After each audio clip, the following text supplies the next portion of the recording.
Hello friend, my name is Kuldeep Verma. You most welcome my YouTube channel. Last topic हमने पढ़ा था extraocular muscle. हमने देखा था एक्स्ट्राओकुलर मसल के ओरिजिन कहाँ से होता है, इनका इंसर्शन कहाँ से होता है और इनकी नर्व सप्लाई क्या है। आज हम देखेंगे कि इनका एक्शन क्या होता है और इनका क्लिनिकल यूज क्या है और हम डॉक्टर मिसलिस के बारे में पढ़ेंगे। अगर पीपुल का मोमेंट अपवर्ड होता है तो ये हो जाएगा एलिवेशन, अगर डाउनवर्ड होता है तो ये हो जाएगा डिप्रेशन, अगर ये मीडियली होता है तो एडक्शन हो जाएगा, अगर लेटरली होता है तो एबडक्शन हो जाएगा। और अब बात करते हैं एक्शन, इसका एक्शन।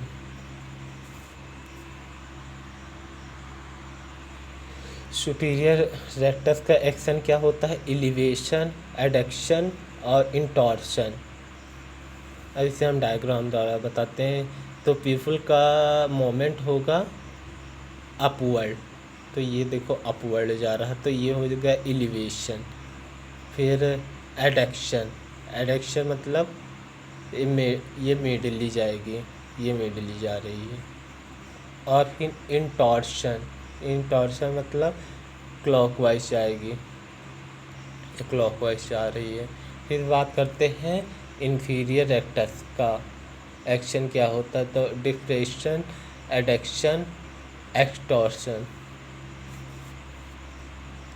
तो ये इन्फीरियर रेक्टस ये नीचे की तरफ जा रही तो ये डिप्रेशन हो जाएगा, और ये मीडियली जा रही है तो ये हो जाएगा एडक्शन, और ये एंटी क्लॉकवाइज जा रही है तो इंटॉर्शन हो जाएगा। फिर बात करते हैं मीडियल रेक्टस की। तो मीडियल रेक्टस का एक ही एक्शन होता है, ये मिडली जा रही है तो एडक्शन। बात करते हैं लेटरल रेक्टस की। तो लेटरल रेक्टस का भी एक ही एक्शन होता है, ये लेटरली जाती है तो एबडक्शन हो जाएगा। बात करते हैं सुपीरियर ऑब्लिक की। तो इसके 3 एक्शन होते हैं, डिप्रेशन, एबडक्शन, इंटॉर्शन।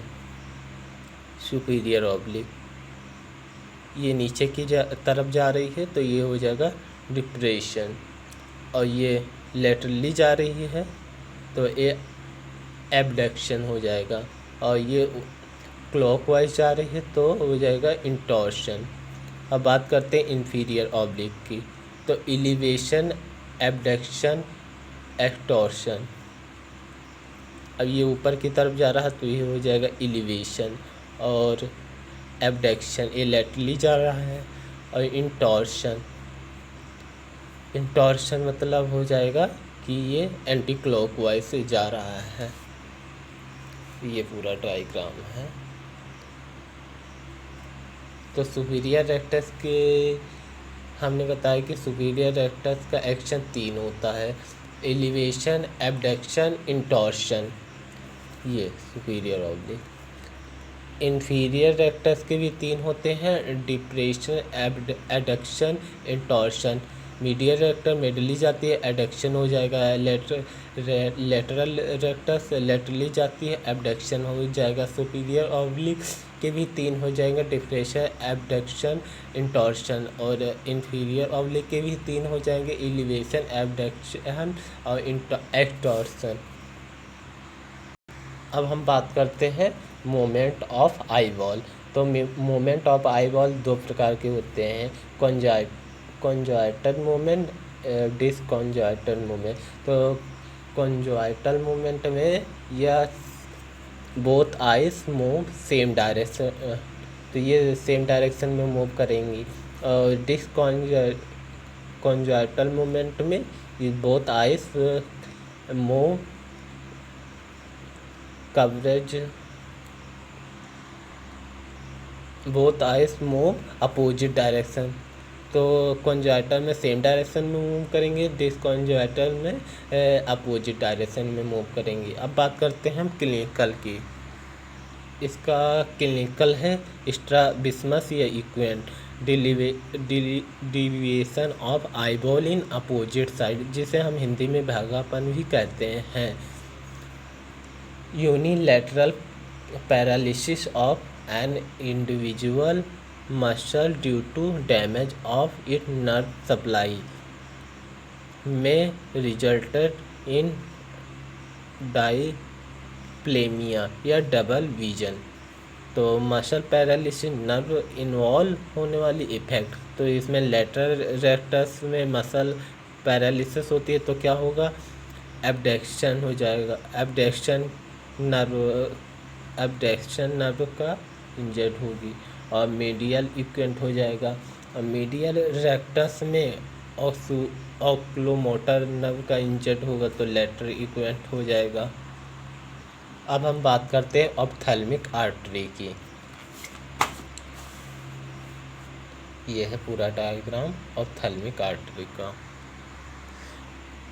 तो ऑप्थेल्मिक आर्टरी की किसकी ब्रांच है, तो ophthalmic artery internal carotid artery की ब्रांच है। ये इंटरनल कैरोटिड आर्टरी की ब्रांच है। ऑप्थेल्मिक आर्टरी की 7 ब्रांचें होती हैं।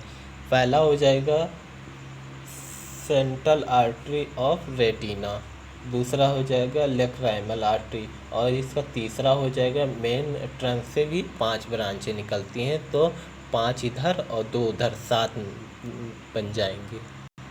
डॉक्टर मिसलिस होता क्या है, अब इसका हम राज खोलते हैं। डॉक्टर मिसलिस ऑप्थेल्मिक आर्टरी को याद करने का एक निमोनिक है। डी से हो गया डॉर्सल नेजल आर्टरी और आर से हो गया रेटिनल आर्टरी या central artery of retina.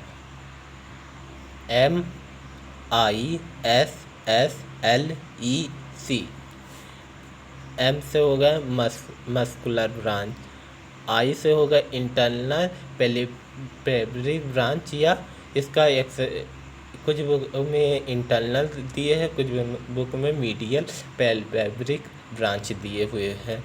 S से होगा सुप्रा ऑर्बिटल, फिर एस से होगा सुप्रा टॉक्लियर, एल से होगा लेक्राइमल, अब ई से होगा इथिमोइडल, इथिमोइडल में भी एंटीरियर और पोस्टीरियर, फिर सी से होगा सिलरी आर्टरी, सिलरी आर्टरी में एंटीरियर पोस्टीरियर 2 पार्टों में डिवाइड होती है, फिर पोस्टीरियर भी 2 पार्टों में डिवाइड होती है, शॉर्ट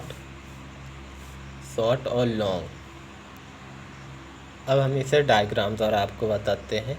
ये है इंटरनल कैरोटिड आर्टरी, यहाँ से निकल रही है ऑप्थेल्मिक आर्टरी, फिर ये जा रही है लेक्राइमल आर्टरी, फिर लेक्राइमल आर्टरी भी इधर डिवाइड होके बना रही है जाइगोमेट्रिक टेम्पोरल या जाइगोमेटिको टेम्पोरल, फिर ये जा रही है ये central artery of retina, central artery of retina. अब 5 ब्रांचें मेन ट्रंक वाली की बात करते हैं, तो ये जा रही है एंटीरियर सिलरी और ये हो जाएगी एंटीरियर सिलरी और ये हो जाएगी पोस्टीरियर सिलरी। अब ये हो जाएगा, ये जो ब्रांच जा रही है यहाँ से ये डिवाइड होकर बना रही है सुप्रा ऑर्बिटल आर्टरी, सुप्रा ऑर्बिटल, और ये हो जाएगा सुप्रा टॉक्लियर और ये हो जाएगा डॉर्सल नेजल, और ये एंटीरियर इथिमोइडल, ये ऊपर वाली एंटीरियर इथिमोइडल और ये पोस्टीरियर इथिमोइडल। अब हम बात करते हैं ऑप्थेल्मिक वेन की। तो ऑप्थेल्मिक वेन भी 2 प्रकार की होती है, supra ophthalmic vein, infra ophthalmic vein. Supra ophthalmic vein it accompany the ophthalmic artery, it lies the optic nerve, it reactivate tributary corresponding to the branch of the artery passes the superior orbital fissure and drain into the Guyonous sinus। तो ophthalmic artery जहाँ जहाँ जाएगी उसके पीछे पीछे सुप्रा ophthalmic when जाती रहती है। ये ऑप्टिक नर्व के ऊपर से निकलती है, ये देखिए, ये ऑप्टिक नर्व जा रही तो इसके ऊपर से सुपीरियर ऑप्थेल्मिक वेन निकलेगी। इसका ड्रेन कहाँ होता है? तो ये इसका ड्रेन गवर्नस साइनस में हो जाएगा। अब इंफीरियर ऑप्थेल्मिक वेन की बात करते हैं। It run below the optic nerve, ये ऑप्टिक नर्व के नीचे से जाती है। तो सुपीरियर ऑप्थेल्मिक वेन ऊपर से जाती थी और inferior ophthalmic when optic nerve के नीचे से जाती है।